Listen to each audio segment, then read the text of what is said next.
Assalamualaikum warahmatullahi wabarakatuh. Saya Meira. Di sini saya akan membaca buku Tak Masalah Jadi Orang Introvert karya Sylvia Kern. Bagian ketiga, buat kehadiran Anda dirasakan dan didengarkan. 6. Menguji keberanian Anda. Cara membangun dan mengembangkan orang lain sepanjang waktu. Tidak hanya karena ada sesuatu yang ingin dibicarakan dengan orang lain. Setidaknya begitulah seharusnya. Anne 40 lakukan kontak tidak formal semacam pekerjaannya. Ia tergolong fleksi introvert, salah satu pribadi introvert yang mudah diakses sosial yang Anda jumpai dalam menangani orang. Ia dengan pers dan publik di sebuah perusahaan berukuran sedang dan ia senang berurusan dengan semua jenis orang, misalnya jurnalis dan teman di hampir semua departemen di perusahaannya. Anerupsi, orang-orang disadarkan pada malam hari untuk beristirahat, namun yang terjadi tidak selalu demikian. Sudah menjadi bagian dalam jabatannya bahwa ia harus menghadiri acara-acara dan datang ke bermacam-macam pertemuan hari. Anda juga memahami pentingnya dan tak tidak formal. Bagaimanapun, setelah menghadiri acara tetap merasa tidak meraih hasil yang banyak. Baru belum lama ini, di sebuah konferensi besar di Swiss, ia merasakan keletihan yang luar biasa sesudah sehari penuh menghadiri ceramah dan harus berbicara dengan orang-orang yang belum ia kenal. Ia berhadian segera kembali ke kamar hotelnya. Memanen dari kontak dan perbincangan menemukan bahwa obrolan-obrolan basa-basi dapat dengannya. Akan tetapi perbincangan yang tadi setelah acara wajib, yaitu bincang-bincang santai dengan rekan dan kontak bisnis termasuk beberapa orang yang baru yang menarik, adalah jenis interaksi yang lebih santai daripada wajib. Mengembangkan hubungan lewat perbincangan ringan sangat hanya membahas rasa makanan atau kantor baru. Jaringan-jaringan pribadi dan profesional tidak dibangun selama acara-acara resmi. Kontak-kontak yang murni lahir dari perbincangan-perbincangan sebelahan selama jeda minum kopi atau ketika kebetulan bertemu di bar setelah ruang seminar bertukar informasi setidak resmi. Namun lucunya, ketika sosok ekstrovert membuka botol anggur sehabis sambutan utama yang panjang dan mengatur pertemuan kecil sambil sarapan atau sengaja mengadakan konferensi mini di koridor, pribadi introvert lebih memanfaatkan celah-celah waktu tidak resmi seperti itu untuk beristirahat atau pergi jalan-jalan sendiri. Saya terus menganjurkan mengambil istirahat pendek dalam buku ini, tetapi itu pun harus diterapkan dengan hati-hati. Salah-salah itu dapat menimbulkan kerugian bagi diri sendiri. Dalam acara-acara tidak resmi sebagai saling diuji dan dipertentangkan. Keputusan-keputusan dan orang-orang cenderung membentuk sekutu. Semua peristiwa ini jauh dari ruang konferensi dan meja kerja, hingga akan terlihat seberapa baik Anda berkesesuaian dengan tim. Selain itu, ini memungkinkan Anda mendapat akses ke informasi yang tidak akan Anda peroleh sampai Anda menghadiri acara resmi berikutnya, atau bahkan tidak sama sekali. Membangun hubungan adalah keterampilan profesional yang penting. Membangun jaringan dengan cara Anda sendiri. Kemampuan memetik keuntungan dari acara-acara sosial, terampil membuka obrolan ringan, dan membangun jaringan-jaringan adalah hal yang penting, baik bagi pribadi introvert maupun ekstrovert. Namun, ada satu perbedaan pokok. Orang ekstrovert menyukai semua kegiatan ini. Berikut rangsangan yang muncul dari situ. Sebaliknya, orang introvert stres dan berpikir obrolan tidak resmi tidak begitu menyenangkan. Setiap jaringan harus ditumbuhkan, dikembangkan, dan kadang-kadang diperbaiki, sehingga jaringan itu dapat memenuhi fungsinya. Ini memerlukan niat, investasi waktu, energi, dan barangkali juga uang dalam jumlah yang tertentu. Akan tetapi, kaum introvert juga dapat membuat investasi ini sukses dan senang mengerjakannya, asalkan mereka mengelola jaringan itu dengan cara mereka sendiri. Secara konkret, ini berarti orang-orang pendiam memiliki kualitas jaringan yang berbeda, begitu juga dengan tujuan melakukan jaringan. Sosok introvert seperti Anne tidak begitu memikirkan rangsangan. Mereka tidak hanya bahagia jika bisa makan siang sendirian, tetapi mereka juga dengan penuh niat berusaha meluangkan waktu untuk diri sendiri. Mereka juga tidak memerlukan sebuah lingkaran pertemanan yang besar, tetapi puas sekali dengan beberapa hubungan yang mendalam. Yang penting bagi mereka adalah kualitas suatu hubungan harus jangka panjang dan memberikan makna yang pribadi kepada mereka.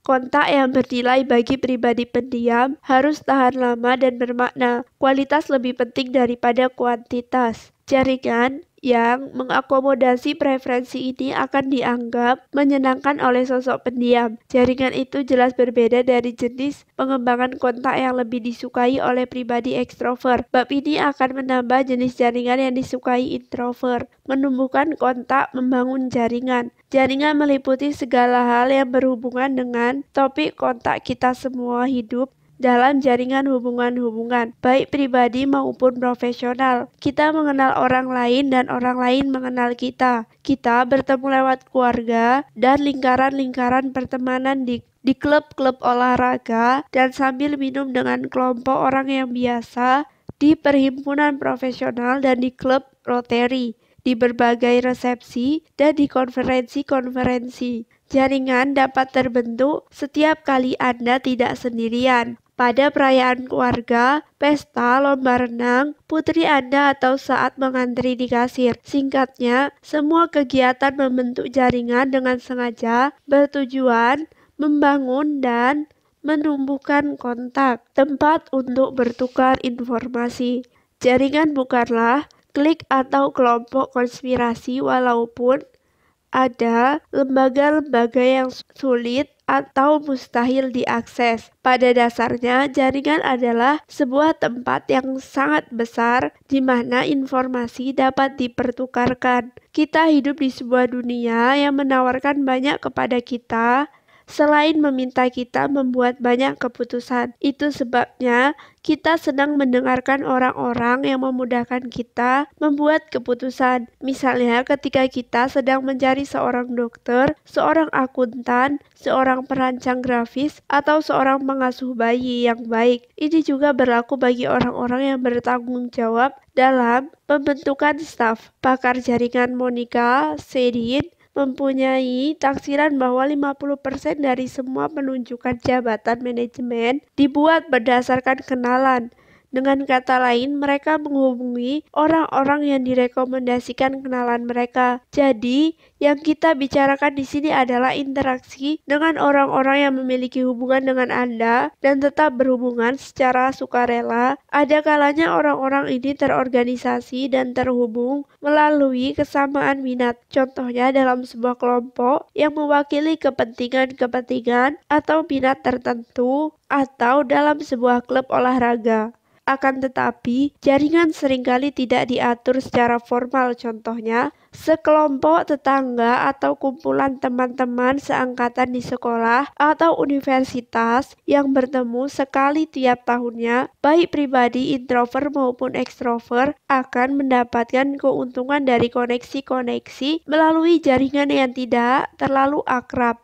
Jaringan seperti ini dapat menawarkan arahan akses ke informasi, prospek profesional, dukungan, dan pelatihan lebih lanjut. Pembandingan dengan teman-teman, saran dan umpan balik dari orang-orang kompeten yang satu minat atau menjadi platform memulai kerja sama dan kontak bisnis membuat kinerja Anda sendiri terlihat. Menarik manfaat dari jaringan. Jaringan juga dapat mengurangi beban dengan membantu Anda mengerjakan proyek yang tidak terlalu Anda kuasai misalnya, atau sebuah kelompok untuk mengasuh anak secara bergantian, dan banyak jaringan dapat meningkatkan kualitas hidup Anda dengan menyediakan kegiatan-kegiatan olahraga dan hiburan bersama-sama, bahkan seandainya mereka memiliki beberapa kaitan dengan pekerjaan Anda, dari bermain golf sampai mendaki gunung, dan dari piknik atau menikmati malam santai di depan api unggun, sampai kegiatan memasak bersama-sama. Ada satu hal yang selalu bisa didapat dari membangun jaringan, manfaat timbal balik bagi semua peserta yang aktif di dalamnya. Pertanyaan pokok, bagaimana Anda sebagai pribadi pendiam dapat mengikuti jaringan yang sesuai dengan Anda dan memungkinkan Anda menggunakan kekuatan-kekuatan Anda?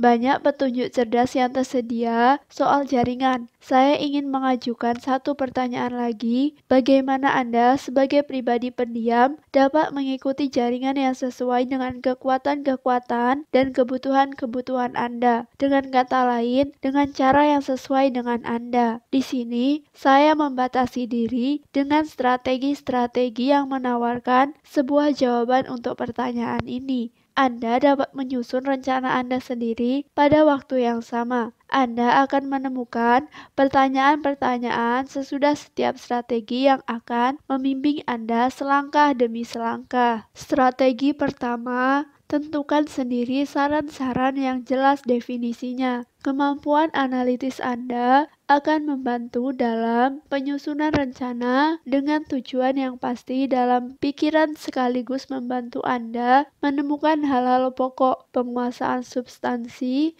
dan berkonsentrasi.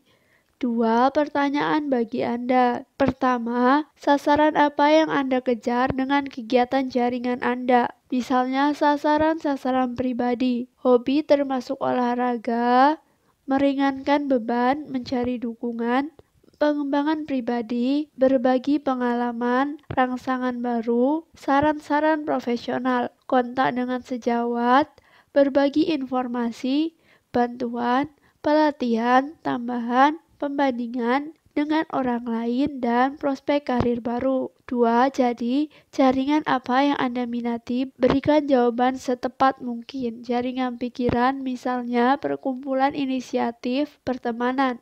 Jaringan profesional, misalnya organisasi, klub, mitra kerja, akrab. Sekarang coba menyusun tabel peringkat, beri nomor jaringan-jaringan yang telah Anda tulis pada 3 kolom berdasarkan tingkat kepentingan. Jadi jaringan pribadi dan profesional yang paling penting diberi nomor 1, berikutnya nomor 2, dan seterusnya. Apabila Anda telah mengisi kotak di atas dengan jawaban-jawaban Anda akan tahu di mana sebaiknya menginvestasikan energi dan sumber-sumber lain. Strategi kedua, definisikan sumber-sumber daya Anda.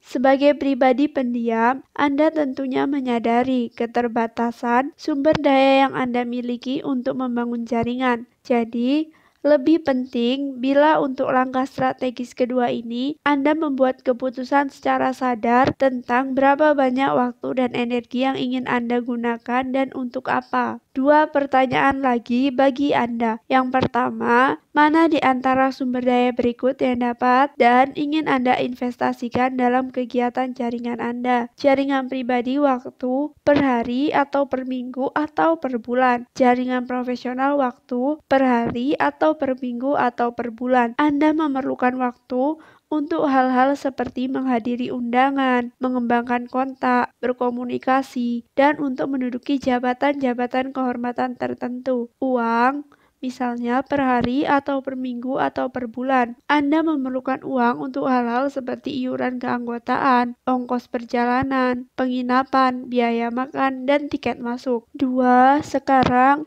alokasikan semua itu secara lebih spesifik. Berapa persen waktu dan uang yang ingin Anda investasikan pada tiap jaringan? Pada isian kegunaan tuliskan apa tepatnya yang ingin Anda gunakan untuk masing-masing. Di sini Anda perlu mempertimbangkan prioritas-prioritas yang telah Anda terapkan di bawah strategi pertama. Pertanyaan kedua, makin penting jaringan, maka makin besar sumber daya yang harus diinvestasikan. Jaringan pribadi, jaringannya apa, kegunaannya apa, waktunya, uangnya, dan seterusnya.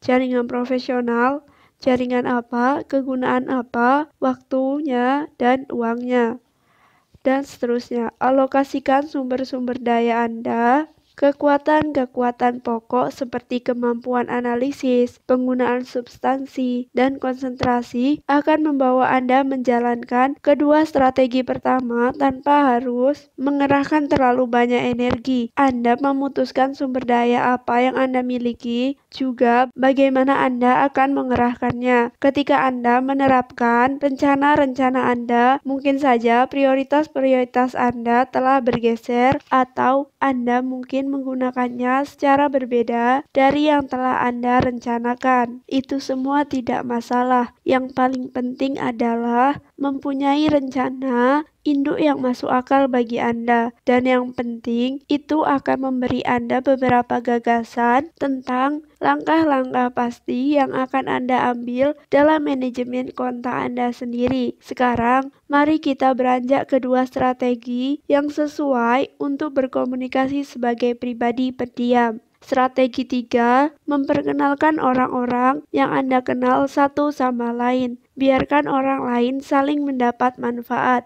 Izinkan saya mengulang bahwa pribadi pendiam lebih suka bicara dengan satu atau dua orang daripada bicara di depan kelompok besar. Kekuatan-kekuatan mereka meliputi kehati-hatian, yang secara negatif dapat muncul dalam bentuk rasa takut atau cemas. Ini dapat membuat upaya menjalani kontak dengan orang yang sama sekali tidak dikenal terasa lebih seperti pengalaman yang tidak menyenangkan. Selain sederhana dan efektif, strategi ketiga ini juga mempertimbangkan kecenderungan ini. Perkenalan orang-orang yang Anda kenal satu sama lain jika menurut Anda merasa cocok. Mereka cocok dan bisa saling mendapatkan manfaat. Buat nama Anda diingat dengan menjadi perantara. Berkomunikasilah menggunakan media sosial. Kita akan membahasnya belakangan di bab ini dan dalam percakapan ketika salah seorang kontak Anda telah menerbitkan sebuah karya atau telah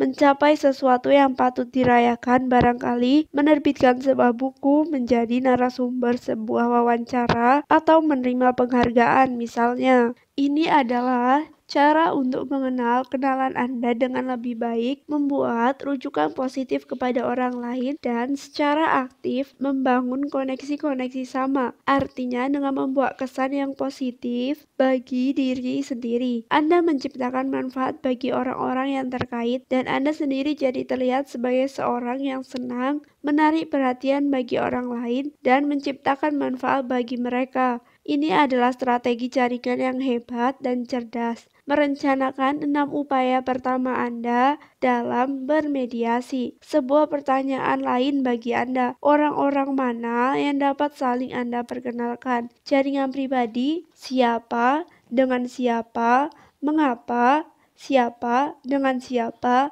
mengapa. Jaringan publik, siapa, dengan siapa, mengapa. Strategi keempat, minta kenalan-kenalan Anda memperkenalkan Anda kepada seseorang. Strategi ini melengkapi strategi yang terdahulu dan didasarkan pada prinsip-prinsip yang sama. Strategi ini juga luar biasa sederhana. Anda meminta orang-orang yang sudah Anda kenal untuk memperkenalkan Anda kepada seseorang yang ingin Anda temui. Kebetulan, strategi ini sangat jitu jika Anda perlu berkenalan dengan orang-orang kelas atau yang didekati oleh banyak orang. Seorang kenalan bisa jadi memiliki koneksi luar biasa. Anda dapat memanfaatkan kesempatan emas seperti itu dengan memikirkan sebuah cara yang baik untuk membuka percakapan. Anda akan menemukan arahan-arahan tentang ini dalam sebab kontak mempertimbangkan kebutuhan-kebutuhan belakangan dalam bab ini. Sebuah pertanyaan lain bagi Anda, siapa saja ingin Anda kenal dan siapa yang dapat Anda minta untuk memperkenalkan kepada mereka. Jaringan pribadi, siapa, orang yang memperkenalkan, mengapa.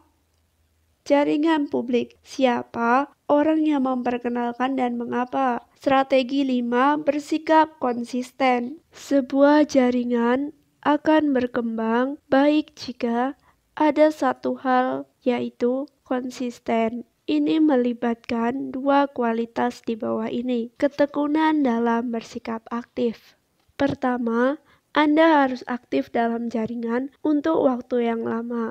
Baru setelah itu Anda akan menyadari keuntungan-keuntungan yang nyata dan upaya Anda dalam mengembangkan hubungan akan membuahkan hasil. Ini bisa memakan waktu 1 atau 2 tahun, tergantung seberapa sering pertemuannya terjadi. Dalam jaringan-jaringan yang bergantung pada kontak langsung, bukan kontak digital, supaya Anda dapat diakui sebagai anggota dan membangun hubungan yang berkelanjutan. Asalkan Anda betul-betul aktif, maka bersabarlah terus, kegigihan Anda akan bermanfaat dalam hal ini. Akuntansi jaringan. Kedua, konsistensi berarti membangun kontak-kontak Anda dengan sabar dan setelah itu merawatnya. Ini meliputi komunikasi dengan orang-orang yang menurut Anda menarik dalam jaringan tertentu. Dan ini pada gilirannya menuntut Anda membuat semacam catatan tentang acara-acara yang Anda hadiri, siapa yang Anda jumpai, apa yang menurut Anda menarik, informasi apa yang ingin Anda ingat. Banyak anggota jaringan yang berpengalaman menggunakan komputer untuk menghimpun informasi ini. Berhasil pada jaringan-jaringan digital seperti LinkedIn, walaupun Anda hanya dapat membuat daftar orang-orang yang juga merupakan pengguna aktivis di situs itu. Selain yang dapat Anda gunakan, bahkan ada beberapa program. Selain itu, ada pula program-program manajemen kontak dan aplikasi-aplikasi yang dapat Anda gunakan. Bahkan ada beberapa program email yang menawarkan opsi manajemen kontak. Intinya cukup coba aplikasi dan situs yang menarik perhatian Anda. Anda bisa lihat sendiri upaya-upaya administratif yang diperlukan, bukannya tanpa batas. Modal penting Anda untuk strategi kelima ini adalah kemampuan berpikir analitis yang sistematis, serta kegigihan yang disebutkan di atas. Pertanyaan-pertanyaan lagi bagi Anda. Pertama, jelaskan bagaimana cara Anda mencatat kontak-kontak yang ingin Anda bangun dan Anda kembangkan selama ini. 2. Apa yang Anda perlukan untuk mengembangkan kontak-kontak Anda menjadi lebih baik. 3. Bagaimana cara Anda mempertahankan bantuan-bantuan yang diperlukan. 4. Berapa lama waktu yang Anda perlukan untuk mengurus perubahan-perubahan yang diperlukan. Sekarang kita sudah sampai pada bagian akhir subbab ini. Dengan rencana pertama, Anda sendiri yang akan membantu Anda dalam mengikuti jaringan dengan positif dan secara diam-diam sejak sekarang. Segeralah menerapkannya. Kontak sisi-sisi unggul pribadi pendiam. Strategi-strategi kontak sosok pendiam. Pribadi pendiam memiliki kekuatan-kekuatan khusus yang membuat berhubungan dengan orang lain mudah dan menyenangkan. Kekuatan-kekuatan ini semacam modal dalam hubungan sosial, sekaligus menempatkan titik awal terbaik untuk memperlihatkan strategi-strategi kontak yang secara khusus cocok bagi pribadi pendiam. Pada dasarnya kita semua pandai melakukan hal-hal yang menurut kita mudah. Mari kita cek hal-hal apa saja yang biasanya mudah dilakukan oleh orang-orang pendiam dalam berurusan dengan orang lain.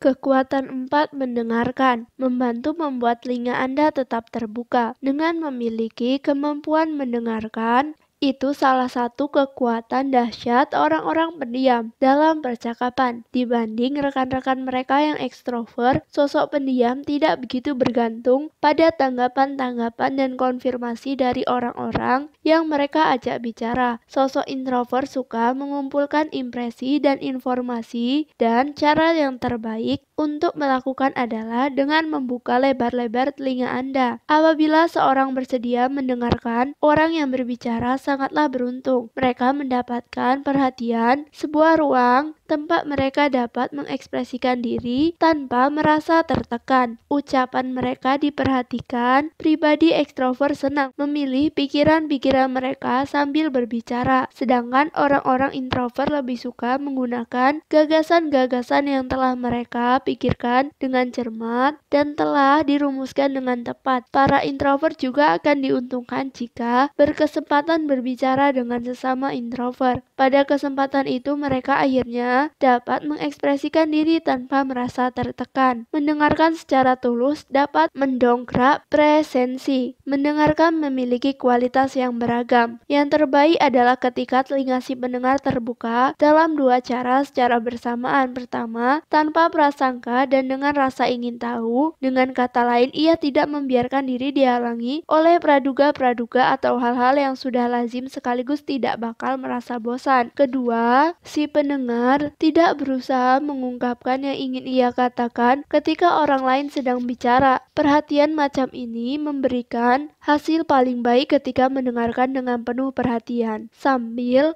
melakukan kontak mata yang disengaja. Akan tetapi Anda tidak dapat memalsukan perhatian khusus seperti ini ketika mendengarkan dalam jangka panjang. Mendengarkan sungguh-sungguh akan memberi Anda kehadiran dan intensitas berkat telinga yang siaga, dan itu jauh lebih membantu daripada strategi bahasa tubuh. Belajarlah menghargai kenyataan bahwa Anda memiliki kekuatan ini. Banyak orang ekstrovert harus mengerahkan usaha yang keras untuk bisa melakukannya. Anne yang Anda jumpai di awal bab ini baru sekarang menyadari kekuatan dalam mendengarkan. Selama ini ia memang terampil sekali memasukkan apa-apa yang telah ia dengar ke dalam perkataannya sendiri secara sengaja. Ia melakukannya dengan mengikuti poin-poin tertentu yang diminati atau secara aktif memasukkan hal-hal yang disebut ke dalam pertimbangannya. Dengan melakukan itu, Anne merasa percakapan-percakapan menjadi jauh lebih intensif. Begitu pula jumlah kontaknya. Berikut ini beberapa contoh untuk membantu Anda menggunakan hal-hal yang Anda dengar untuk menjalin kontak. Dari mendengarkan ke tukar pikiran yang murni, kalimat-kalimat contoh untuk para pendengar aktif. Anda tadi menyebutkan bahwa Anda pernah mengorganisasikan sebuah konferensi di Leeds bersama perusahaan ini. Seberapa besar kepuasan Anda dalam hal itu? Saya akan memikirkan kembali dari awal tentang konferensi kita di Leeds, karena sekarang Anda telah menyampaikan laporan yang begitu meyakinkan untuk Manchester. Saya harus mengingat ucapan Anda apabila memulai perencanaan untuk 1 tahun penuh benar-benar perlu dilakukan. Kekuatan 5, bersikap tenang. Sebelumnya sudah dijelaskan bahwa sikap tenang adalah sumber kekuatan. Ini berlaku pula untuk percakapan-percakapan ringan. Pribadi pendiam mudah mengalami stres atau setidaknya menjadi kurang nyaman ketika berada di lingkungan yang sibuk dan gaduh, atau ketika sedang berurusan dengan orang-orang yang mudah tersinggung. Sisi lain pada mata uang ini adalah bahwa mereka juga dapat membantu Anda bersikap tenang ketika menghadapi sebuah atmosfer yang ideal untuk bertukar pikiran secara santai. Sosok introvert yang tenang mampu menyediakan ruangan untuk mendengarkan, merenungkan, dan membahas dengan melambatkan proses komunikasi. Memandang sikap tenang sebagai suatu yang positif. Jika Anda melakukannya, yang penting adalah bahwa Anda sebagai pribadi pendiam memandang sikap tenang sebagai sebuah kekuatan. Jika Anda merasa bahwa bicara dengan cepat, pendekatan yang sangat dinamis dalam membahas masalah, serta gerakan tangan yang heboh yang kebetulan merupakan pola perilaku pribadi ekstrovert adalah kemampuan yang harus dimiliki. Sulit memandang sikap tenang sebagai suatu yang positif. Saya akan memberi Anda beberapa bukti untuk meyakinkan Anda bahwa pendekatan yang tenang dalam pembicaraan santai adalah hal yang positif. Tetap tenang adalah tanda kepercayaan diri dan pengendalian diri. Dengan menyediakan waktu untuk bicara dan membujuk,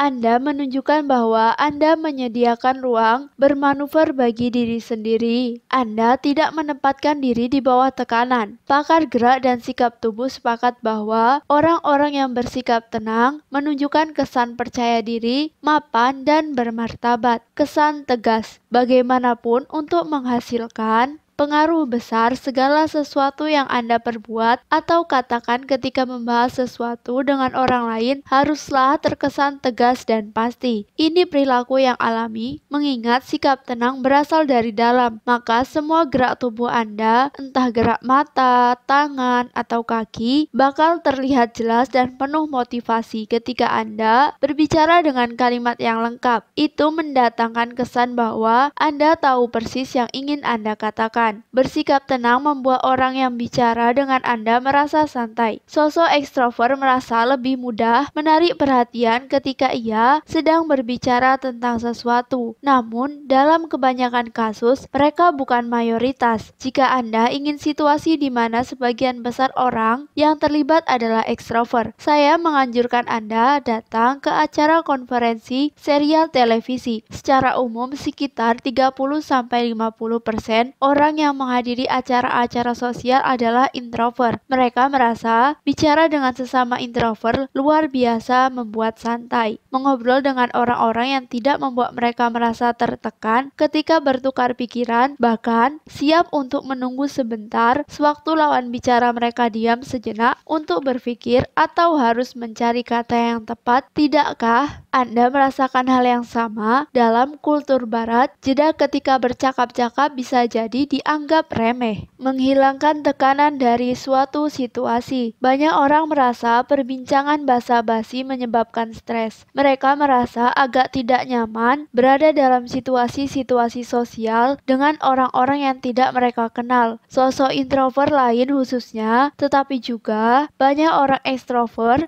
senang ketika seorang seperti Anda mampu mengikuti sebuah perbincangan dengan tenang dan mapan, bahkan meskipun dengan beberapa jeda. Sikap tenang dan menyenangkan pada pribadi introvert umumnya dapat menciptakan rasa santai dan ketenangan ketika sedang bertukar pikiran, dan dapat menghilangkan tekanan bagi semua yang terlibat. Ini sebabnya pribadi ekstrovert juga mendapatkan manfaat dari perbincangan yang tenang. Itu bisa memberi mereka sebuah landasan untuk menjelaskan, berbicara, dan menampilkan sesuatu. Ketika berurusan dengan orang ekstrovert, penting untuk menegaskan secara khusus bahwa Anda mendengarkan dengan gerakan-gerakan di sekitar mata dan mulut, dengan mengangguk, dengan kata-kata atau gumaman yang bernada empati ketika sedang bertelepon, dan mengajukan pertanyaan-pertanyaan secara cermat. Usahakan pula untuk mempertahankan kontak mata. Tetap tenang dapat menghemat energi. Bonus ketiga dari sikap tenang ini sangat menguntungkan. Sebagai pribadi pendiam, banyak energi yang harus dikerahkan ketika berkomunikasi dengan orang lain dalam acara-acara sosial. Berkesempatan menghemat energi Anda yang sangat berharga adalah keuntungan besar. Memusatkan energi. Ketenangan dari dalam dapat memudahkan Anda mengerjakan ini. Anda dapat menurunkan kecepatan dan tekanan ketika sedang berbicara dengan orang lain. Anda dapat mempertahankan keadaan sampai cukup lama ketimbang Anda bertindak tanpa tujuan, tergesa-gesa, atau dalam tekanan. Anda juga dapat memusatkan energi Anda pada kekuatan 3 konsentrasi dengan lebih baik pada orang-orang dan pada situasi-situasi yang telah Anda identifikasikan dengan sangat tenang sebagai menarik atau berharga. Bagaimana memanfaatkan ketenangan dalam diri Anda pada acara-acara sosial? Pastikan Anda betul-betul tenang sebelum datang ke suatu acara sosial. Kita akan terlihat sesuai dengan yang kita rasakan, bukan karena hasil yang kita inginkan. Strategi fisik: tarik nafas perlahan tetapi dalam saat bersiap-siap dan juga selama acara. Beri kesempatan kepada diri sendiri dan orang yang diajak bicara untuk jeda sambil menghela napas ketika Anda selesai mengatakan sesuatu yang penting. Gunakan irama tenang napas Anda untuk membuat suara Anda juga terdengar tenang. Ini akan terlihat khususnya dalam 2 bidang. Pertama, ketika berbicara dengan laju yang sesuai, tidak terlalu cepat tetapi cukup dinamis, dan kedua, dengan nada mendalam tetapi masih dalam rentang vokal Anda sendiri. Bicara dengan suara yang dalam membuat orang santai dan merasa percaya diri. Duduk atau berdiri dengan tegak sehingga Anda merasakan peregangan yang menyenangkan di ruas tulang belakang. Secara sadar, lemaskan pundak, siku, dan lutut Anda dan gunakan ketenangan yang berasal dari dalam untuk mempertahankan kontak mata yang nyaman. Tatap lawan bicara Anda dengan pandangan yang bersahabat dan tenang. Anda berdua akan merasa santai jika Anda tidak memandang hanya pada satu titik di wajah, melainkan berpindah-pindah antara alis dan ujung hidung. Strategi mental yang pertama itu pilihan Anda. Tetap ingat bahwa Anda tetap mempunyai pilihan dan bisa membuat keputusan secara sadar. Anda memutuskan berada pada acara ini. Anda memutuskan siapa yang akan Anda ajak bicara dan berapa lama. Anda juga yang memutuskan kapan Anda akan pergi. Tidak seorang pun akan menghitung berapa banyak kontak yang Anda miliki atau memperhatikan apa yang Anda perbuat selama acara malam itu. Berpikir seperti ini akan membuat Anda bertindak dengan percaya diri, tidak sebagai seorang yang terpaksa meskipun enggan. Sikap mental ini akan memberi Anda sebuah rasa tenang yang membebaskan bahkan sebelum datang ke acara itu. Anda akan menguasai situasi dan mampu memutuskan kemana Anda akan pergi. Dengan melakukan hal ini, Anda juga menunjukkan kepada orang lain bahwa Anda tahu dengan pasti apa yang Anda kerjakan. Ini akan berpengaruh positif pada cara Anda berhubungan dengan orang lain sekaligus pada harga diri Anda. Strategi mental kedua. Anda dan hanya Anda yang menentukan tujuan-tujuan Anda. Tentukan tujuan-tujuan yang pasti bagi diri sendiri dan selanjutnya kejar tujuan-tujuan itu selama acara. Ini akan memperjelas apa yang Anda kerjakan dan menjamin ketenangan Anda, menunjukkan kesan percaya diri dan status yang tinggi. Namun, ada satu syarat, tujuan-tujuan itu harus terlihat menarik dan dapat Anda raih. Jadi, jangan membebani diri dengan sesuatu yang membuat Anda stres dan atau sesuatu yang seharusnya tidak usah dipedulikan. Sebagai sebuah ilustrasi di bawah ini adalah tujuan-tujuan yang telah dirumuskan oleh Anne untuk digunakan dalam acara-acara khusus dalam kehidupan profesionalnya. Masuk ke dalam percakapan dengan 3 orang asing yang kelihatannya menyenangkan. Mencari orang yang ahli dalam bidang pekerjaan saya sekarang dan menanyakan 2 hal yang selama ini merepotkan saya dalam hal itu. Berusaha bertahan selama 2 jam dan memperhatikan orang-orang sebanyak mungkin. Mengakhiri percakapan dengan sopan kalau mulai terlalu menyebabkan stres. Anda lihat sendiri, sesungguhnya banyak kekuatan yang bisa didapatkan dari sikap tenang. Namun, Anda memiliki keuntungan-keuntungan lain sebagai sosok bersikap tenang yang masuk ke dalam obrolan ringan. Dan dalam konteks sosial secara umum, berikut ini kekuatan yang umum ada pada orang pendiam yang mungkin juga Anda miliki. Kekuatan 6, berpikir analitis. Mengevaluasi percakapan dengan cermat. Pribadi pendiam cenderung menghabiskan banyak waktu untuk melakukan pengamatan-pengamatan berdasarkan yang terjadi dalam pikiran mereka sendiri. Ini membuat mereka terbiasa menyaring yang mereka lihat dan mereka dengar sejak awal, kemudian membuat pertimbangan dengan efek samping menyenangkan, yaitu menghasilkan analisis yang kuat, atau untuk lebih tepatnya, di antara mereka yang jelas termasuk otak kiri berdasarkan penggolongan dalam bab 2. Ini penting tidak hanya dalam bidang pemantauan dan masalah akademis, tetapi juga untuk perbincangan-perbincangan ringan. Jika Anda dapat mengenali hal-hal yang penting dan pola percakapan dengan mudah, Anda juga akan merasa mudah mengembangkan percakapan lebih lanjut berdasarkan tahap yang dicapai dan orang yang diajak bicara. Selain untuk mengevaluasi informasi dengan sengaja di sejumlah bidang bidang pembahasan. Pada prinsipnya, setiap perbincangan tidak resmi yang Anda masuki dalam sebuah acara sosial menjalani 3 fase yang membentuk semacam arsitektur ketika dipandang secara keseluruhan. Untuk pendekatan analitis Anda, pengetahuan tentang masing-masing fase akan memungkinkan Anda melakukan penanganan yang tepat. Menganalisis obrolan ringan pertama, masing-masing fase dan fungsinya. Obrolan ringan tidak mengharuskan Anda berkomitmen tentang apapun. Akan jelas sejak awal apakah Anda dan orang yang Anda ajak bicara tertarik untuk meneruskan perbincangan. Pertama, ini bergantung pada apakah Anda berdua cocok. Jika tidak, itu bukan masalah. Masih banyak orang lain yang dapat diajak bicara pada sebuah acara sosial. Kedua, apakah Anda melanjutkan percakapan atau tidak bergantung pada apakah Anda memiliki bahan untuk dibicarakan dengan lawan bicara Anda. Di sini, Anda dapat membuat awal yang baik dengan memperhatikan hal-hal yang penting. Pertanyaan berikut akan memudahkan Anda membuat awal yang baik. Pertanyaan-pertanyaan untuk mulai. Apa yang sama-sama kami miliki dalam situasi ini? Kami sama-sama menyukai anggur merah. Apa yang terpikir oleh orang lain tentang ini? Apa yang menarik dalam acara ini? Ini pesta lajang saya yang pertama. Teman kerja saya akan menikah. Apakah orang yang akan saya ajak bicara mengenalnya? Apa yang ingin saya ketahui? Perjalanan bisnis ke Singapura ini sangatlah menarik. Akan tetapi bagaimana cara terbaik untuk menuju bandara dari hotel besok pagi? Begitu Anda memasuki sebuah topik dengan strategi ini, ambillah inisiatif untuk membuka percakapan Anda. Keuntungannya di sini adalah Anda tidak harus menanggapi komentar orang lain dengan cepat, tetapi Anda dapat mengendalikan perbincangan dengan topik yang sesuai bagi Anda. Jangan mulai dengan kalimat klise, apa kabar? Barangkali merupakan titik awal yang biasanya paling baik bagi orang-orang yang saling kenal. Jika seorang membuka dengan pertanyaan ini, hindari basa-basi baik, tidak selalu buruk. Beri jawaban yang positif dan spesifik. Kalau beruntung, yang Anda katakan akan mengantar ke sebuah tukar pikiran yang menarik. Katakanlah sesuatu seperti, jadi lebih baik setelah bertemu Anda, atau cukup Peter, rasanya sudah seabad kita tidak bertemu. Bagian tengah.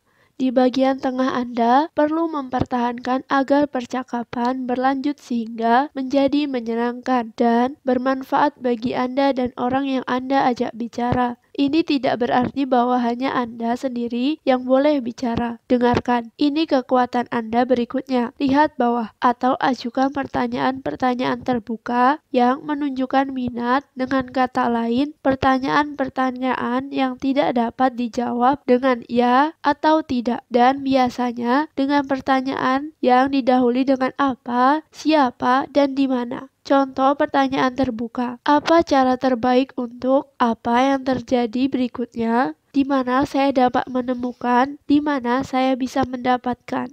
Pertanyaan-pertanyaan yang dipilih dengan baik akan dengan segera membuat perbincangan menjadi hidup. Dan jika Anda juga menggunakan pola yang sederhana untuk menyaring isi pembicaraan lawan bicara Anda akan menemukan betapa mudahnya mempertahankan percakapan itu jika Anda mau. Tanyakan kepada diri sendiri apa yang dapat Anda ambil dari komentar-komentar lawan bicara untuk lanjut atau untuk mengubah pokok pembahasan. Anda dapat menggunakan pokok bahasan dengan mengeluarkan kalimat-kalimat seperti sehubungan dengan masalah X atau karena Anda baru saja menyebut X, Anda harus yakin tentang bagian tengah ini agar dapat melontarkan komentar-komentar dengan impresi-impresi Anda sendiri. Anda sedang berbincang-bincang, bukan wawancara. Mengakhiri perbincangan. Sebuah perbincangan tidak resmi bisa berdurasi panjang atau pendek. Yang paling penting adalah Anda dapat mengakhirinya kapan saja tanpa mengeluarkan alasan yang mengada-ngada. Ini sesuatu yang sangat melegakan bagi banyak orang pendiam karena dapat memberi sedikit ruang untuk bermanuver jika Anda menemukan bahwa situasi atau lawan bicara Anda membuat Anda kewalahan. Mengakhiri pembicaraan dalam sebuah berbincang-bincang kecil tidaklah sulit. Cukup mengatakan, "Terima kasih atas bincang-bincang ini. Kapan-kapan mari kita bertemu lagi." Atau, "Saya harap kita dapat melanjutkan perbincangan ini dalam waktu dekat." Sifat santai sebuah perbincangan kecil adalah sesuatu yang sangat menguntungkan bagi Anda dalam situasi ini. Anda dapat menghentikan pembicaraan ketika Anda menginginkannya, tanpa harus meminta maaf atau memberikan alasan. Bahkan, pernyataan seperti, "Oh, saya baru saja melihat seseorang teman lama yang ingin saya sapa lagi," adalah sesuatu yang sangat wajar diucapkan. Semua orang tahu bahwa acara sosial memang dimaksudkan untuk memelihara kontak. Jika Anda merasa bahwa Anda ingin mengejar sebuah kontak dari informasi yang telah Anda miliki, Anda dapat menawarkan untuk bertukar kartu nama pada tahap ini. Saya suka menggunakan kartu nama karena itu berarti kemudian saya dapat membuat catatan di kamar hotel misalnya. Ini membuat memori saya tidak terlalu terbebani sekaligus dan mengantar ke sebuah fase di mana kaum introvert dapat berada di posisi yang kuat melakukan tindak lanjut. Tindak lanjut. Banyak sosok pendiam yang hebat dalam melakukan komunikasi tertulis. Kekuatan 9. Ini memberi mereka keuntungan yang pasti dalam pembuatan tindak lanjut tertulis sebuah berlangsungnya acara. Sebagai contoh, kepada lawan bicara saya dapat menawarkan sebuah kontak di jaringan sosial, LinkedIn, lihat bawah, atau mengirimkan kepadanya sebuah artikel surat kabar tentang masalah yang sedang dibicarakan. Saya dapat menggunakan kesempatan ini untuk berterima kasih kepadanya atas perbincangan menyenangkan yang telah kami alami dan tempat untuk membahas detail dalam percakapan itu sendiri. Saya ingat perkataan Anda saat konferensi di Singapura dulu. Saya akhirnya berhasil mendapatkan anggur Bordeaux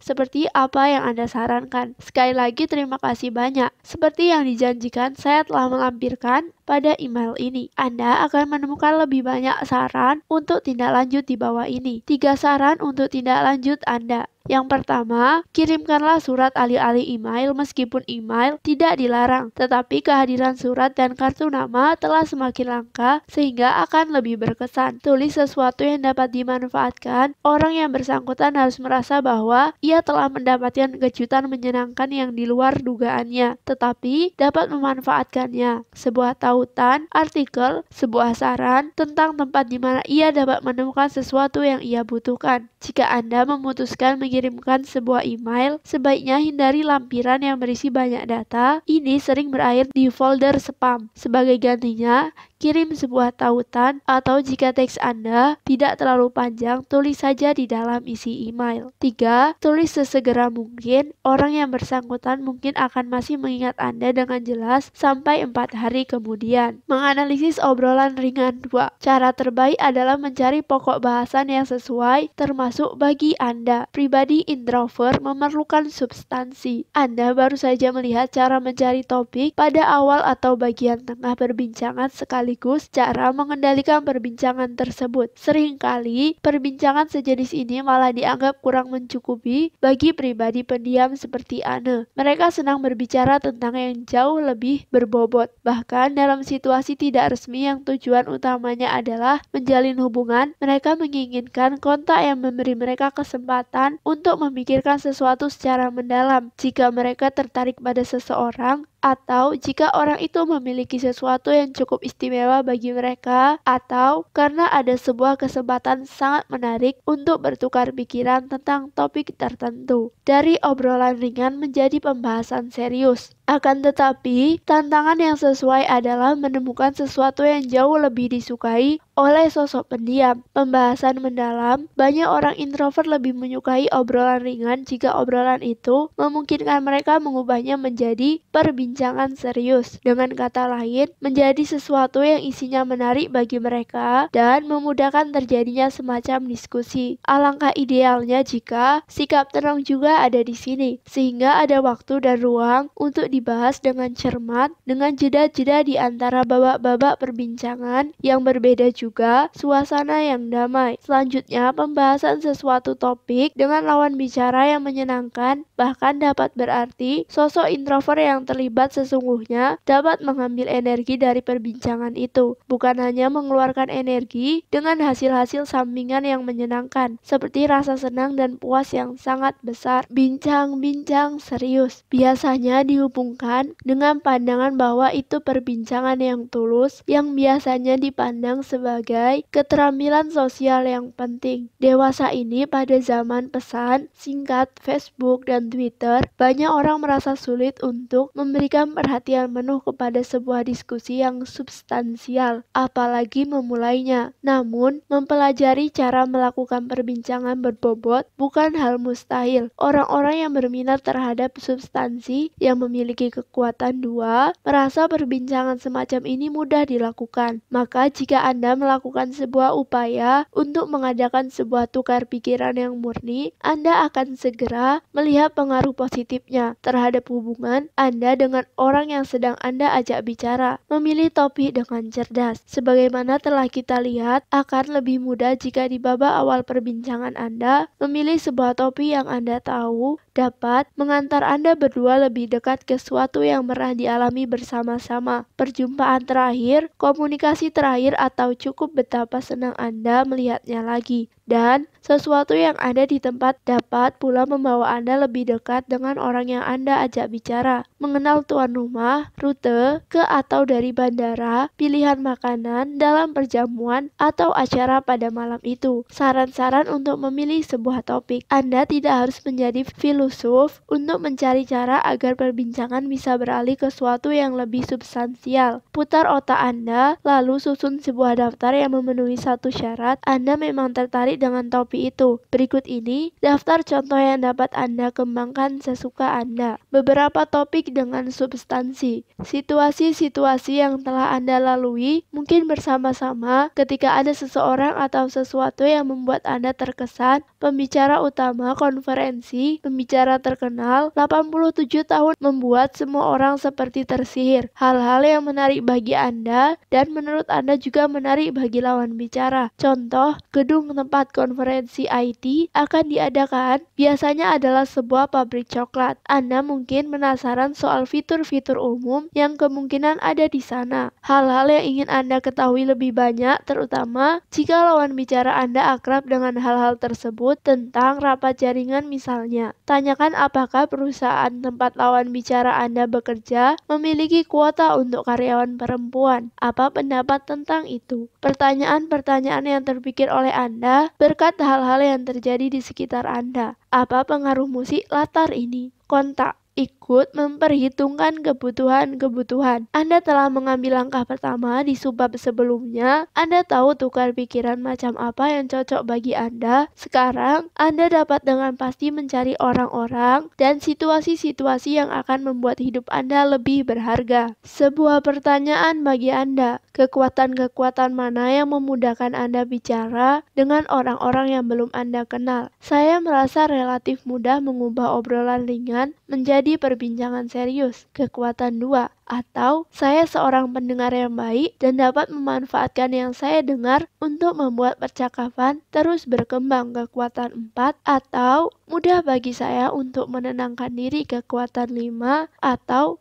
saya memiliki segudang topik yang telah terbukti berguna untuk membuat perbincangan berjalan lancar. Kekuatan 6. Atau saya dengan cepat menangkap apa yang penting bagi orang lain. Kekuatan 10. Atau saya ahli dalam menanggapi orang. Kekuatan 10. Atau saya memiliki kekuatan-kekuatan lain untuk obrolan ringan. Tidak selamanya situasi gaduh bisa dihindari. Bagaimanapun, Anda juga harus menerima fakta bahwa Anda kadang-kadang harus berbicara dengan orang dalam kondisi-kondisi yang tidak begitu ideal. Sebuah pesta dengan musik yang keras, pesta Natal resmi yang menegangkan setiap tahunnya, atau yang betul-betul menakutkan bagi banyak orang introvert, termasuk saya sendiri, segala bentuk pesta perkenalan yang sesungguhnya dimaksudkan untuk mendapatkan sebanyak mungkin kontak. Pada acara-acara seperti ini, Anda dapat membatasi jumlah energi yang Anda kerahkan sampai batas tertentu dan memastikan bahwa Anda tetap nyaman. Oleh sebab itu, penting bagi Anda untuk mengetahui dengan tepat apa hambatan-hambatan Anda. Coba kita perhatikan hal ini lebih cermat. Hambatan 2, perhatian berlebihan kepada detail. Banyak orang pendiam merasa sulit melakukan obrolan ringan karena itu meningkatkan kecenderungan untuk memberi terlalu banyak perhatian pada detail. Sosok introvert yang cenderung memandang tiap pohon satu persatu alih-alih memandang hutan dengan jalan-jalan, setapaknya dapat dengan mudah tersesat dalam situasi-situasi sosial yang serba kacau. Mereka juga cenderung menderita karena rangsangan yang berlebihan. Hambatan 3. Jadi,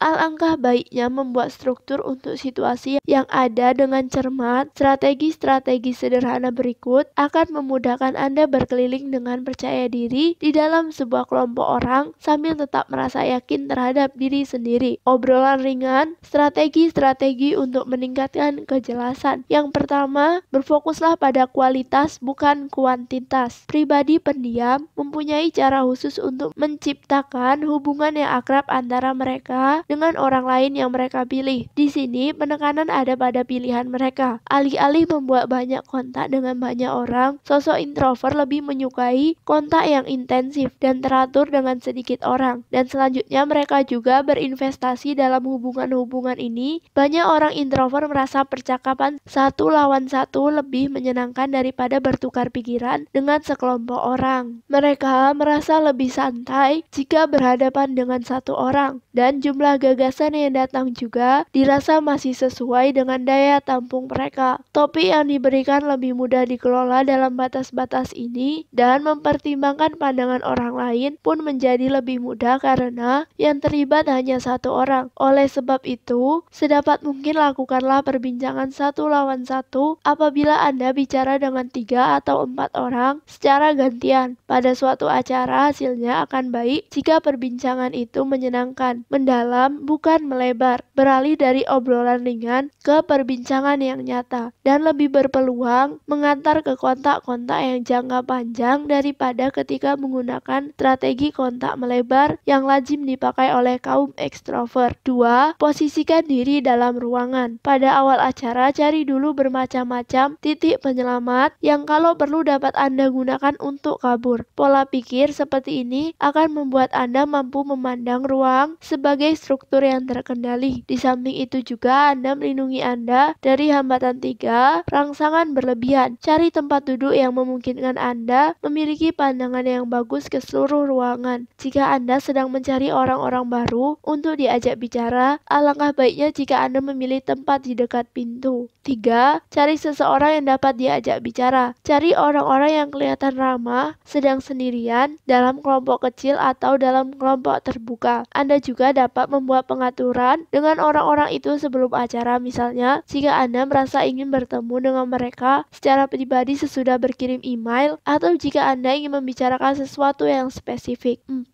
Tentukan target-target pribadi untuk diri sendiri. Pikirkan sesuatu yang tertentu untuk acara yang bersangkutan yang sesuai bagi Anda dan untuk posisi Anda pada waktu itu. Buat rencana untuk memasuki perbincangan dengan satu orang tertentu, misalnya dengan diperkenalkan minta tolong kepada seseorang yang kenal dengan Anda berdua, atau niatkan sejak awal bahwa Anda hanya akan meneruskan percakapan selama Anda masih merasa nyaman, dan selanjutnya pergi atau beristirahat ketika Anda merasa ingin melakukannya. Hambatan 3, rangsangan berlebihan. Semua yang berlebihan bisa berbahaya. Ini juga berlaku untuk hal-hal yang memberi kepuasan dalam hidup, misalnya coklat, anggur merah, dan juga orang-orang. Bagi pribadi introvert, terlalu banyak sering berarti terlalu banyak untuk diatasi, dan itulah tepatnya yang dimaksudkan dengan rangsangan berlebihan. Sebuah situasi yang menguras energi Anda karena terlalu banyak yang harus diatasi. Itu sangat melelahkan dan merenggut kenikmatan kecepatan dari sebuah pertemuan dengan orang lain. Itu juga bisa mendatangkan stres. Maka dari itu, bukankah tidak lazim bagi banyak sosok introvert untuk menjata acara sosial mereka dengan cermat dan mempertimbangkan dengan cermat agar mereka tidak sampai kewalahan. Ini sama sekali bukan kejahatan. Tidak ada yang mewajibkan Anda harus bersama-sama orang lain sepanjang waktu. Namun yang saya bicarakan di sini adalah situasi itu sendiri. Bagaimana caranya menghindari kehilangan energi dengan terlalu banyak dan terlalu cepat. Obrolan ringan, strategi-strategi untuk melawan rangsangan berlebihan. Yang pertama, pastikan Anda merasa nyaman pada semua acara sosial. Jangan memasukkan diri ke dalam tekanan, tetapi ambil jeda di sela-sela perbincangan. Ada dua hal yang penting saat melakukan jeda. Anda harus sendirian dan bisa merasa santai. Ada bermacam-macam kemungkinan. Pergi ke kamar kecil, melihat-lihat gambar di dinding, duduk dengan tenang sambil meminum, dan memandangi orang-orang di sekitar Anda dengan santai. Tarik napas panjang, perlahan, di sela-sela perbincangan. Ini akan membuat Anda merasa tenang, sekaligus menjadikan asupan oksigen. Menyediakan asupan oksigen. Efeknya sama dengan istirahat kecil. Selain itu, kontak-kontak Anda juga akan jauh lebih tertarik jika Anda memiliki baterai yang terisi penuh. Itu awal yang bagus. 2. Hindari mengerjakan banyak hal sekaligus. Ini akan mengurangi jumlah rangsangan yang harus diatasi oleh otak Anda dan memungkinkan Anda berkonsentrasi lebih baik pada apa yang sedang Anda kerjakan. Ini juga akan memperbesar kesan yang Anda tampilkan. Maka dari itu, pusatkan perhatian pada orang atau orang-orang yang sedang bicara atau mengerjakan sesuatu bersama Anda. Begitu Anda menyelesaikan, tukar pikiran ini, pikiran target berikutnya, atau bantu diri Anda rileks dengan menikmati dahulu hidangan yang disajikan. Ketiga, kebisingan yang terlalu banyak sungguh-sungguh dapat menguras energi orang-orang pendiam dan merupakan penyebab utama rangsangan berlebihan. Saya telah melihat bahwa saya dan orang-orang pendiam lain cenderung melihat kebisingan sebagai semacam kekuatan alam yang mustahil diatasi. Orang-orang ekstrovert di sekitar kami tidak terlalu mengalami masalah dengan volume, maka kelihatannya itu cuma masalah kami. Namun tidak usah khawatir, lebih sering masih ada sesuatu yang dapat dikerjakan saat Anda menemukan situasi yang terlalu bising. Jika tidak ada yang dapat diperbuat untuk mengurangi tingkat kebisingan, misalnya bunyi pesawat mendarat sewaktu sedang berbincang di bandara atau pada sebuah pesta jalanan, Anda tidak dapat menggunakan penyumbat telinga, tetapi Anda tetap dapat mengurangi rangsangan yang Anda terima. Berkonsentrasilah pada orang yang sedang bicara dengan Anda. Ini akan memangkas sebagian kebisingan latar belakang sekaligus memudahkan memahami lawan bicara. Selain itu, ada banyak situasi lain ketika Anda dengan jelas dapat mengurangi kebisingan. Sosok ekstrovert yang menjadi resepsionis di gym akan dengan senang hati menurunkan volume musik latar jika itu membuat olahraga Anda tidak menyenangkan sekaligus tidak memungkinkan Anda berbicara dengan orang lain. Namun tentu saja Anda harus meminta hal itu kepadanya. Ikuti petunjuk-petunjuk berikut ketika Anda bermaksud melakukannya. Pertama, ungkapkan masalah Anda secara objektif. Kedua, sampaikan apa yang menyebabkannya. Ketiga, katakan apa yang Anda inginkan. Dalam kasus ini, Anda bisa berkata kepada resepsionis gym Anda, musik di ruangan latihan beban hari ini rasanya keras sekali. Akan lebih mudah bagi kami untuk bercakap-cakap seandainya volumenya dinormalkan.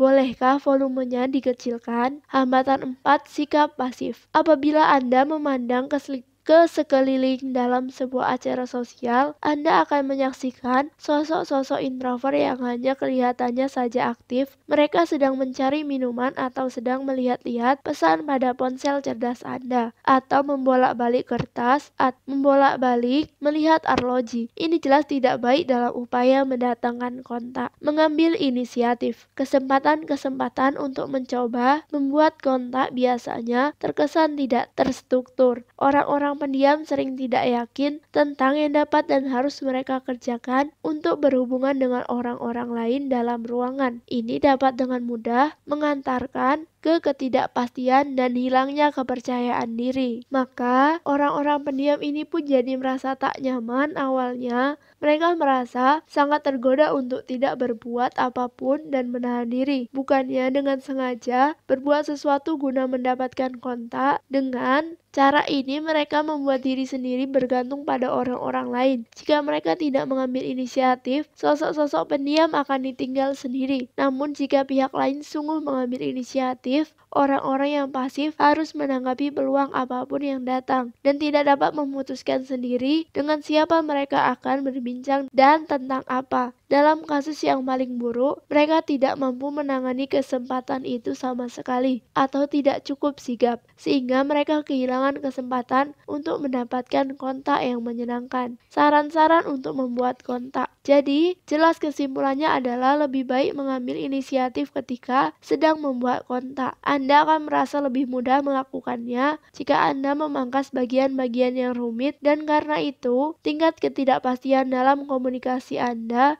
dapat melakukannya dengan mengikuti sebuah prinsip sederhana. Kerjakan sebuah hal konkret yang akan membuat kegiatan-kegiatan jaringan Anda jadi terstruktur. Berikut ini adalah beberapa pendekatan menarik yang diambil dari pengalaman pribadi pendiam. Cara mengambil pendekatan yang aktif dalam acara-acara sosial. Pertama, menerima tugas. Saran ini ditujukan khususnya bagi orang-orang pada babak awal karir mereka, misalnya membantu di bagian pendaftaran, menjadi penyambut tamu, mengorganisasikan acara, memberi ceramah, atau mengorganisasikan kelompok-kelompok kerja. Dalam bidang profesional, ini juga akan menunjukkan bahwa Anda siap memikul tanggung jawab dan membuat Anda terlihat positif di mata orang lain. Sebuah contoh, saya menasehati dosen-dosen muda yang bekerja bersama saya dalam seminar untuk mengordinasikan kelompok-kelompok kerja pada konferensi-konferensi atau pertemuan-pertemuan spesialis kecil seawal mungkin dalam karir mereka. Dengan cara ini mereka dapat mempelajari berbagai peraturan dari pengalaman langsung, muncul sebagai tokoh-tokoh positif dalam komunitas akademik mereka, dan karena itu merasa lebih mudah menjalin kontak dengan para pembuat keputusan. 2. Datang lebih awal. Berusahalah mencari tahu siapa lagi yang datang ke acara itu. Ada bermacam-macam cara untuk melakukannya. Coba pelajari daftar acara, konferensi periksa, papan-papan nama yang telah dilepas seandainya Anda datang lebih awal. Sebagian besar tamu konferensi sebelumnya masih akan di sana, atau cobalah mengobrol baik-baik dengan panitia dan orang-orang di meja penerimaan. Siapa lagi yang mereka harapkan? 3. Ikut dalam antrian. Ini kelihatannya ganjil, tetapi ada sebuah keuntungan. Sebuah tempat dalam antrian menyiratkan struktur. Di meja pendaftaran, di meja prasmanan, atau di bar. Anda akan selalu mempunyai orang yang dapat diajak bicara di depan dan di belakang Anda. Selain ada tujuan untuk melakukannya, waktunya juga tersedia, yaitu saat menunggu. Semua ini membuat situasi dapat dikendalikan secara menyenangkan. 4. Memanfaatkan meja dekat Anda berdiri. Meja-meja yang ditata dalam sebuah acara ideal untuk membuat kontak. Meja-meja tersebut ditaruh menyebar dan menawarkan satu keuntungan yang nyata. Meja-meja disiapkan supaya Anda dapat menaruh sesuatu di situ. Ambil piring atau gelas Anda, kemudian carilah sebuah meja yang masih kosong, atau dengan hanya ada satu orang lain di situ. Ada sebuah peluang yang bagus bahwa Anda akan segera mendapatkan teman, dan mungkin ada sesama orang pendiam ramah yang menantikan kehadiran Anda, yang juga sedang mencari rasa aman dan nyaman di meja itu. Tanyakan dengan sopan apakah Anda boleh bergabung di situ. Sekarang Anda tahu caranya menggunakan kekuatan-kekuatan Anda untuk menjalin kontak. Anda juga sadar tentang beberapa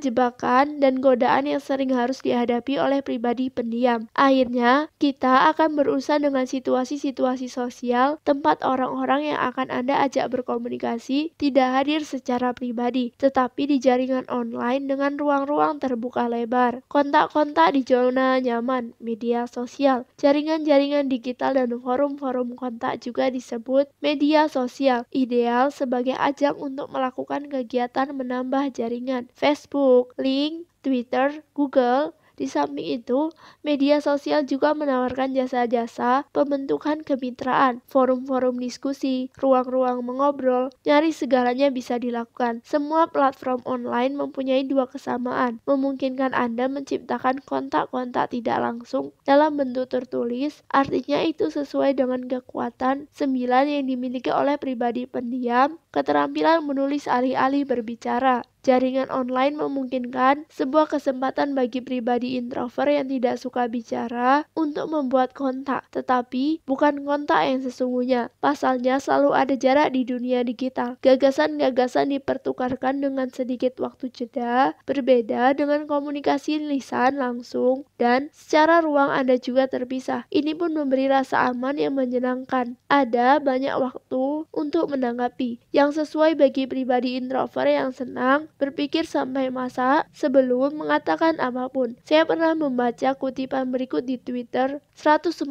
karakter adalah dosis percakapan yang bisa ditoleransi semua orang. Saya yakin kutipan itu bukan ditulis oleh ekstrovert, akan tetapi ada jumlah sosok introvert lain yang memandang media digital lebih sebagai sesuatu yang merepotkan dibandingkan sebuah peluang untuk membuat sebuah jaringan. Mereka menganggapnya sebagai satu lagi aktivitas yang memerlukan perawatan dan perhatian teratur. Kalimat yang lazim terdengar dari kubu ini biasanya dipadukan dengan mata memandang ke langit adalah, memangnya saya punya waktu untuk mengurus ini. Di kubu mana Anda berada? Sebuah pertanyaan bagi Anda. Apa makna jaringan sosial digital bagi Anda? Perlengkapan yang bagus setelah pertemuan yang sesungguhnya, atau jaringan yang dapat ditoleransi, atau kemalangan yang harus diterima, atau tidak tahu, atau kurang informasi? Kebanyakan orang pendiam sebagaimana Anda ketahui sekarang lebih suka memiliki hubungan lebih sedikit tetapi berkualitas tinggi. Akan tetapi, banyak tulisan di internet bersifat dangkal, jelas-jelas omong kosong, atau sekedar bodoh dan vulgar. Banyak meskipun tidak semua. Banyak pula bahan di internet yang memiliki wawasan mendalam serta substansial. Saran-saran untuk menggunakan jaringan. Satu hal yang pasti, media digital adalah bagian dari jaringan yang tidak dapat dihindari di zaman kita. Dan mungkin sekali jaringan digital makin penting lagi masa mendatang, maka semakin sosok pendiam Anda harus menggunakannya dengan sebaik-baiknya. Dalam hal ini, yang terbaik adalah yang sesuai dengan kebutuhan Anda. Berikut ini beberapa saran untuk menggunakan jaringan digital. Pastikan bahwa Anda memilih hanya beberapa platform yang sesuai dengan selera komunikasi Anda, dan di atas semua itu, kebutuhan Anda. Contoh, Facebook adalah sebuah media gado-gado yang syarat dengan kontak, baik pribadi maupun profesional. LinkedIn adalah platform yang murni profesional tempat Anda dapat menampilkan diri sesuai keinginan Anda. Twitter adalah sebuah microblog tempat Anda dapat berkomunikasi dengan orang-orang secara langsung dengan menulis atau membaca pesan-pesan dengan maksimal 140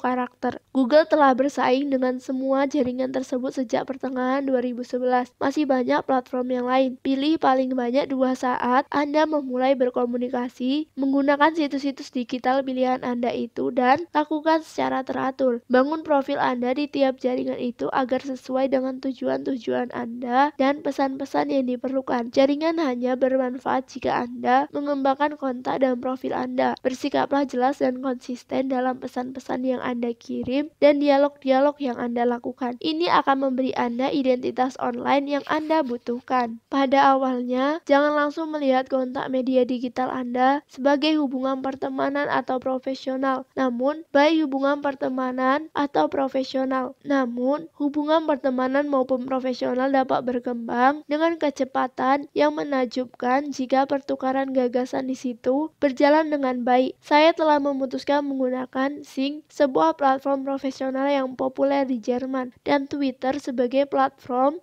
yang saling melengkapi. Saya juga telah melihat bahwa kontak-kontak pada kedua platform ini telah membuat lebih banyak orang berkunjung ke situs web dan blog saya dan memicu lebih banyak komunikasi tentang pekerjaan saya. Ini tidak berarti semua orang harus menyukai Anda dan profil Anda. Sama seperti dalam kehidupan nyata, baik kuantitas maupun kualitas, kontak-kontak Anda akan tumbuh sama seperti di alam nyata, perlahan dan terus-menerus. Usahakan Anda menetapkan waktu untuk mengurus jaringan digital Anda. Di satu pihak ini berarti Anda harus memiliki periode aktif yang teratur, idealnya lebih dari sekali seminggu. Unggah kontribusi-kontribusi Anda. Penuhi permintaan-permintaan untuk berhubungan dari orang-orang yang kelihatannya sesuai bagi Anda. Baca pesan-pesan yang Anda terima dan jawablah jika memang layak dijawab. Di pihak lain, Anda tidak boleh merusak konsentrasi Anda sendiri dengan terus-menerus membuka Twitter atau pesan-pesan Facebook sewaktu Anda sedang sibuk dengan pekerjaan-pekerjaan lain. Berkomunikasilah secara teratur dan dalam lingkup peran publik yang telah Anda tentukan. Idealnya apapun yang ditulis dalam media digital akan membangun kepercayaan. Para pembaca dan kontak Anda akan memperoleh kesan bahwa mereka jadi lebih mengenal Anda. Komunikasikan apa yang ingin Anda sampaikan karena itu penting bagi Anda, karena bermanfaat bagi orang lain, serta karena menyoroti kualitas-kualitas atau kemampuan-kemampuan lain. Saya sendiri tidak pernah terkejut ketika bertemu dengan orang-orang dari dunia asing atau Twitter di kehidupan nyata. Saya sudah tahu banyak sekali tentang orang itu, karena Anda bisa berpikir masak-masak sebelum berkomunikasi dengan mereka. Anda lebih mudah memasukkan informasi tersebut ke dalam komunikasi Anda. Hargai aktivitas digital Anda sama tingginya dengan aktivitas jaringan lain. Orang-orang membicarakan hal-hal yang sangat substansial di ajang online setiap hari. Pekerjaan baru, solusi-solusi untuk masalah mereka, penyedia jasa untuk lowongan-lowongan pekerjaan, saran-saran, atau kesempatan tender yang bagus, segala hal yang bisa Anda cari dalam pertemuan tatap muka. Namun tolong tetap ingat, jaringan yang nyata dimulai ketika entah kapan Anda bertemu dengan sosok di balik profil online. Pertemuan ini tidak dapat digantikan dengan chat, tweet, pesan-pesan Facebook, maupun email. Jadi gunakanlah internet untuk mengembangkan kontak-kontak yang Anda inginkan dan ingin Anda kembangkan sesudah sebuah pertemuan tatap muka dengan seseorang. Jika seorang kontak menarik perhatian Anda dan terkesan memiliki kualitas yang Anda cari, Anda harus mengatur dan mengusahakan kontak di dunia nyata. Tentu saja ini tidak perlu seandainya kontak Twitter Anda menulis dari Papua Nugini. Yang penting untuk diingat, pribadi pendiam memiliki semua yang diperlukan untuk mendekati orang lain pada acara-acara sosial. Ini paling berhasil jika Anda mengenal profesi serta kualitas-kualitas Anda sendiri dan memanfaatkan itu semua untuk membentuk jaringan yang sesuai dengan kontak setelah Anda memahami mereka. Jaringan yang sesuai bagi pribadi pendiam ini paling baik dikejar menggunakan 5 strategi. Menentukan sasaran yang pasti, menentukan sumber daya, memperkenalkan kenalan satu sama lain, meminta tolong orang lain memperkenalkan Anda, dan berusaha aktif dalam jaringan untuk waktu yang lama, ditambah kegigihan. Seorang kontak yang dianggap berharga oleh sosok pendiam akan bertahan untuk jangka panjang dan signifikan. Kualitas lebih penting daripada kuantitas. Dalam kebanyakan kasus, pribadi introvert memiliki 3 kekuatan khusus ketika berhubungan dengan orang lain. Mereka pendengar yang sangat baik, mereka tenang, dan mereka mampu menggunakan kekuatan analitis mereka untuk menemukan topik yang sesuai dan mudah sekaligus untuk menuntaskan perbincangan dengan seseorang. Sosok pendiam tidak boleh lupa akan kebutuhan-kebutuhan khusus mereka dalam acara-acara sosial. Mereka mudah kewalahan oleh impresi berlebihan. Mereka dengan cepat kehabisan tenaga karena rangsangan berlebihan, dan mereka juga beresiko memilih sikap terlalu pasif, bukannya mencari kontak dan mengendalikan percakapan. Namun ada cara-cara untuk menghindari resiko-resiko tersebut dengan menyusun sebuah rangkuman, menyediakan waktu untuk istirahat sesekali, dan dengan merencanakan kegiatan-kegiatan dan acara-acara secara cermat. Jaringan digital yang dikembangkan di ajang online dapat melengkapi kegiatan jaringan yang lain, khususnya bagi pribadi pendiam yang senang mengekspresikan diri melalui tulisan. Namun, pemanfaatan jaringan digital harus tetap tunduk pada aturan-aturan tersendiri dan bukan dijadikan pengganti pertemuan nyata. Media ini hanya pelengkap.